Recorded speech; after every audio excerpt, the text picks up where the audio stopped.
அச்சனை தட்டு வாங்கிட்டு வரீங்க, தேங்காய் உடைக்கிறது பார்க்குறீங்க. அதெல்லாம் பார்க்காதீங்க, சாமியை பாருங்க. தேங்காய் மேலே இருக்கிற அந்த நம்பிக்கையை சாமி மேலே வைக்க மாட்டேங்கிறீங்க. தேங்காய் உடைக்கும் போது அது கோணலாக உடைஞ்சிச்சுன்னா ஒரு மன வேதனையோட சாமியை பார்க்குறீங்க. அந்த மாதிரி பார்க்காதீங்க. தேங்காய் வந்து 10 ரூபா கடையில் கொடுத்தா 10 ரூபா கொடுத்தா கொடுத்துட்டு போகிறோம். அதுக்கு போய் அந்த தேங்காய்லாம் பார்த்துனுறீங்க. தேங்காயோட விஷயம் என்ன தெரியுங்களா? அதையும் சொல்லிடுறேன். ஒரு அச்சனை தட்டில் தேங்காய் இருக்கும், வாழைப்பழம் இருக்கும், வெத்தலைப்பாக்கு இருக்கும், கற்பூரம் இருக்கும், கொஞ்சம் பூ இருக்கும், ஊதுவத்தி இருக்கும் இல்லையா? 5 ஐட்டம் இருக்கும். அதில் 5 பொருள் இருக்கும். நீங்கள் என்ன பண்ணுறீங்க? தேங்காய் வாங்கும்போது தேங்காய் சொல்லுமா, மாப்பிள்ளை நான் 30 ரூபா, சரிங்களா, நான் தான் ஒஸ்தி அப்படின்ட்டு தேங்காய் சொல்லுமாமா. இந்த வாழைப்பழம் என்ன பண்ணுமாமா, அது கம்முன்னு கேட்டுன்னு வந்துடும். வந்த உடனே இந்த தேங்காயை இந்த இடத்துலயே உடைச்சிடுவாங்க.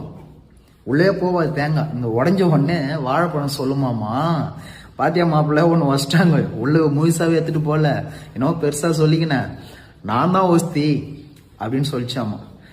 அது உள்ள எடுத்துன்னு போயிட்டு பூஜை பண்ண உடனே வெளியே எடுத்துன்னு வந்து கொடுத்துருவாங்க அந்த பழத்தை. யாருன்னா ஒரு குழந்தை உச்சி சாப்பிட்றோம் ஆச்சுங்களா? அப்போ வெத்தலை பார்க்க சொல்லிச்சாமா, வாழைப்பழமே என்ன சொன்னேன், நான் முழுசா இருப்பேன்ட்டு, உன்னை பார்த்தியா இரணியனோட உடலை கிழிச்ச மாதிரி, நரசிம்ம பெருமாள் கிழிச்ச மாதிரி உன்னை கிழிச்சிட்டாங்க பார்த்தியா அப்படின்னு வெத்தலை பார்க்க சொல்லுமாமா. வெத்தலை பாக்கு கொஞ்ச நேரம் கழிச்சு ஒரு பாட்டி வந்துச்சுன்னா அந்த பாட்டியை வாங்கி அந்த வெத்தலை பாக்கு அங்கேயே போட்டு மென்னுடுமாமா. போச்சுங்களா?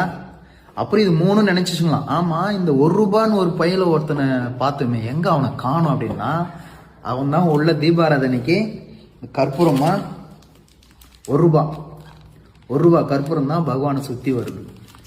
5 ரூபாய் வெத்தலை பாக்கும் போயிடுச்சு, 10 ரூபாய் வாழைப்பழமும் போயிடுச்சு, 30 ரூபான்னு சொன்ன அந்த தேங்காவும் போச்சு. என்ன அர்த்தம் அப்படின்னா, இது கிடையாது.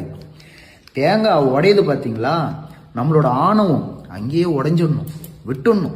தேங்காய் எப்படி பல்லுன்னு உடையுதோ அது போல நம்ம ஆணவத்தையும் விட்டுடணும். 2வது, இந்த வாழைப்பழம் தோல் உரிச்ச மாதிரி உங்க கர்ம வினைகள் உறிஞ்சிரும். 3வது, இந்த வெத்தலை பாக்கு மாயமா வயிற்றுக்குள்ள போச்சு பார்த்தியா, மென்னு மீங்கிட்டாங்க இல்லையா, அது போல இந்த மாயையும் விலகிடணும். இது 3 விட்டுட்டு நீங்க வந்தீங்கன்னா தான் இறைவனோட அருள் கிடைக்கும்.